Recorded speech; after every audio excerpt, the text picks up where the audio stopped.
Bom dia, meu prezado aluno José Roger. Nós estamos dando início neste momento a esta aula e hoje nós vamos iniciar, certo? Vamos iniciar a tratar de um filósofo que é considerado a principal autoridade filosófica, o principal filósofo, o principal teórico a ser estudado dentro do direito. É o mais significativo, é o mais importante, é o mais atual, é o mais expressivo considerado dentro do direito, que é o Ronald Dworkin. Ronald Dworkin. Outros sim. Nós, a partir de hoje, já estudando o Ronald Dworkin, vamos começar a maratona de preparação sua para, quando você se formar, poder fazer o concurso de direito para a justiça, para juiz, tá? Por quê? Porque nós vamos preparar você para crescer no passo a passo. Quando chegar o dia de você fazer o concurso para juiz, você já vai ter tudo na sua mente, tudo encaixado, entendeu? Então, nós vamos trabalhar agora uns 5 a 6 vídeos do Ronald Dworkin, porque é muito importante. Depois vamos passar para o John Finnes, e aí vamos já nos concentrar só em assuntos diversos e específicos dentro da preparação já para concurso de juiz. Tá? Tudo que um juiz precisa saber, tudo que cai num concurso para juiz, todas as questões relacionais a um concurso de juiz e a preparação e formação do juiz, nós vamos estar estudando. Ok? Muito bem, muito bem, muito bem. Você sabe que comigo você só ganha. Graças a Deus, você escolheu a pessoa certa para estar aí te ajudando a crescer. E nós vamos estudar, primeiro vídeo, nós vamos tratar sobre o Ronald Dworkin, tá? É justamente o aguilhão semântico. E quando nós falamos de semântica, nós estamos falando de quê? De construção textual, terminológica, fraseal, linguística, que é empreendida na construção do direito, na parte do que tange o texto, do que tange as teses, do que tange as defesas, do que tange as leis, as normas, os argumentos. Então, nós vamos trabalhar com a parte textual de como que isso é surgido, é construído, é proposto, é desenvolvido. Tá? Então, o argumento, ele vai descrever uma série, quem sabe, de problemas filosóficos, e é o que gera o que até causa uma diversidade de problemas filosóficos, tá? Justamente o argumento, a argumentação. Então, as vítimas, que são as pessoas que têm, vamos dizer, uma certa imagem do que é a divergência e de quanto ela se torna efetivada na vida delas, elas passam pelo pode ser discutido, até pode ser discutido de forma até sensata, tá?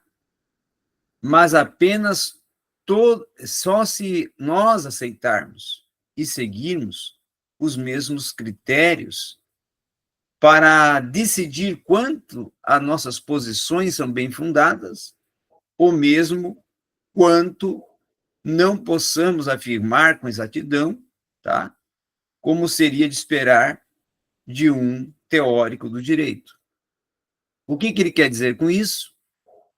Que a vítima, ela pode ser aumentada ou diminuída a sua infração perante o argumento que foi desenvolvido, certo? Então, dentro dessa questão, eu e você só podemos discutir, tá, sensatamente, quando nós temos, primeiramente, e aí a importância de você começar a adquirir, tá, livros na estante que propiciem uma boa linguagem e argumentação dentro do direito, dentro das leis, dentro das normas, dentro da visão de mundo do direito, né, a visão cultural do direito. Então, nós podemos divergir sobre os casos, por exemplo, de limítrofes, tá? Que pode se chamar de livrinho, aquilo que para você seria um panfleto, mas tem um grande significado, né? Podemos também divergir sobre o que é chamado de caso central, tá? E também podemos dizer que uma imagem simples de uma circunstância, tá, pode gerar uma verdadeira divergência e pode até esgotar todas as possibilidades. Então, o Ronald Dworkin vai dizer o quê?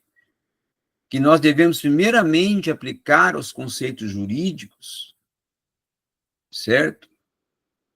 E também aos conceitos de direito, aquilo que podemos considerar de argumento não pautado apenas em aparências, não pautado apenas em um relato, mas sim, em linhas gerais, argumentos pautados e fundamentados em textos, em teóricos, que venham te dar o embasamento para o que você está argumentando.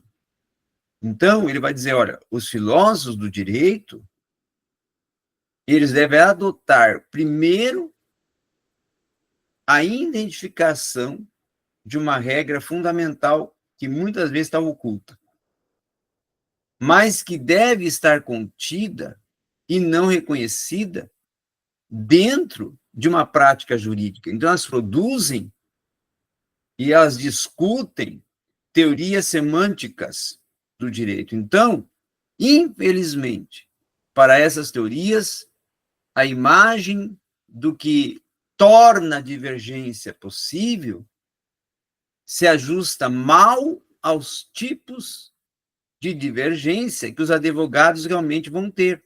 Então, é coerente quando advogados, juízes, vão divergir sobre fatos históricos ou até sociais, e até sobre o que as palavras devem ser encontradas nos textos de alguma lei, ou até quais sejam os fatos em alguma decisão judicial anterior. E em direito, a grande parte das divergências ela é teórica, e ela não é empírica. E os filósofos do direito, em cuja opinião devem existir regras, inclusive comuns, que tentem, dessa forma, subestimar a divergência teórica por meio das explicações, vão dizer justamente o quê? Que os advogados e que os juízes apenas finjam, ou que até se diverjam, não é?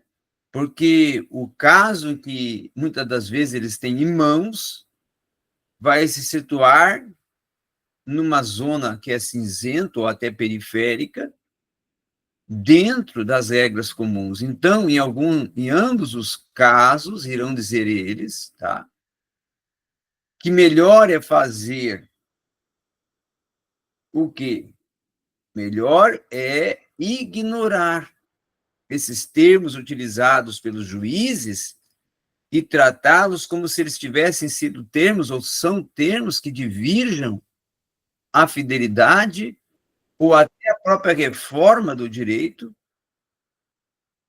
E aí é que vai estar o aguilhão aonde está marcado o alvo para uma imagem que é demasiadamente tosca e que deve ser pautada dentro de uma divergência.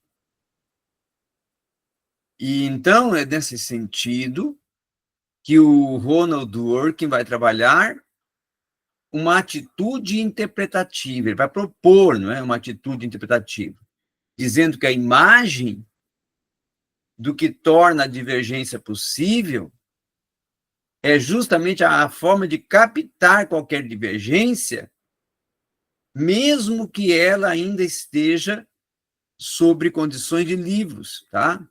Mesmo que ela ainda esteja sob condições de livros, sob condições, muitas das vezes, que são não pautadas, tá? E fundamentadas em outros teóricos que são autoridades que dominam o assunto e que vão articular o assunto de uma forma que a cultura jurídica, a visão de mundo jurídica, vai estar dentro do seu argumento. Então, ele vai sustentar que ela não vai ser muito exaustiva em particular, mas ela vai conter um conjunto de circunstâncias que irá incluir uma argumentação teórica em direito e não irá se sustentar quando os membros de uma comunidade específica venham compartilhar as práticas, as tradições, venham produzir debates, afirmações sobre as melhores até formas de interpretações de tais práticas, de tais questões, né? De tais tradições elencadas da vida social, da vida regimental, da vida normativa, da própria vida jurídica, tá? Da própria vida de leis. Então, essas afirmações, muitas das vezes, podem serem de ordem polêmica, causarem uma divergência genuína, mas elas são pautadas por critérios diferentes para dar uma forma e dar uma condição de interpretação genuína, em que essas interpretações, que muitas das vezes até são conflitantes, elas se voltem para os mesmos objetos ou até para os mesmos eventos de uma interpretação, dentro de uma forma de modelo, de uma compreensão de argumento, que produza uma clareza, que produza um papel no direito, uma visão no direito, uma proposta no direito, em que o propósito seja o de uma comunidade fictícia. Mas há um conjunto de regras, e existe um conjunto de regras que nós podemos até chamar de regras de cortesia, que se tornarão um certo número até de situações sociais e que vão dizer que a cortesia ela vai exigir que os camponeses tirem o chapéu diante dos nobres, por exemplo, e venham sustentar e aceitar outras proposições desse tipo. Por algum tempo, até essa prática, ela tem um caráter de tabu, uma regra, tá? Que muitas das vezes ela é não bem expressada e ninguém a questiona, e ninguém a muda, e ninguém a altera ou a aperfeiçoa, mas em seguida, outro momento, ela pode até ser inserida de uma forma até plausível, lenta, no seu desenvolvimento textual, porque ela vai trazer uma atitude complexa na hermenêutica jurídica, com relação, inclusive, às regras de cortesia, ou até uma atitude que nós podemos colocar de dois componentes, que o primeiro se torna o quê? Se torna o pressuposto de uma prática da cortesia que não irá apenas existir, mas terá um valor que vai servir para um interesse e um propósito de reforçar um princípio, de trazer uma finalidade, de afirmar uma independência de uma descrição de regras e de constituintes práticas, tá? E já o segundo vai se tornar um pressuposto, que vai ser um pressuposto que adicional, que irá indicar uma exigência de uma cortesia, um comportamento que irá evocar os juízos, que irá autorizar se eles são ou não são, de uma forma necessária, de uma forma exclusiva. dentro daquilo que sempre irá se imaginar, dentro daquilo que sempre irá se propor, dentro de suscetíveis finalidades, de tal forma e modo que as regras elas venham ser estritas e elas venham dever sempre ser compreendidas, aplicadas, ampliadas, modificadas, atenuadas ou até limitadas segundo essa finalidade. E aí, quando essa atitude interpretativa ela passar a vigorar uma instituição da cortesia, e ela deixar de ser mecânica, e ela não mais vinha a ser a deferência espontânea de uma ordem rúmica. Aí as pessoas agora irão impor um significado a uma instituição dentro de uma luz que em seguida será reestruturante dentro de um significado. Então, José Roger, o Ronald Dworkin vai colocar, e ele coloca, ele menciona, ele defende que dois componentes dessa atitude interpretativa também se tornam independentes uns dos outros.